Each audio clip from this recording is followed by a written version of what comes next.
Welcome to Kenton's videos. Enjoy the video. In this video, I will show you how to make Chef Jean Pierre's easy roasted chicken stock. First, gather your chicken bones, such as carcasses or leg quarters, and roast them in the oven for about 1 hour until they are beautifully golden brown. While the bones are roasting, roughly chop your aromatic vegetables like carrots, celery, and onions.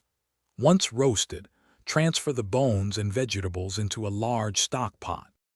Next, cover all the ingredients in your stock pot with cold water. It's important to use cold water to slowly extract all the wonderful flavors and impurities. Bring the pot to a gentle boil, then immediately reduce the heat to a very slow simmer. During the first hour or so, make sure to skim off any foam or impurities that rise to the surface, keeping your stock clear. Allow your chicken stock to simmer gently for a minimum of 4 to 6 hours. This extended cooking time is crucial for extracting maximum flavor and collagen from the bones. Remember, Chef Jean Pierre advises against adding salt or pepper at this stage, as stock is a blank canvas for future recipes. Also, resist the urge to stir it too much, which can make your stock cloudy.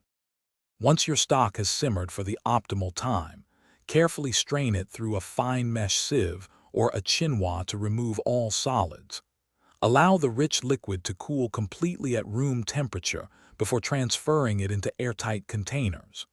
You can refrigerate your homemade chicken stock for up to 5 days, or freeze it for several months, ready for your next culinary creation.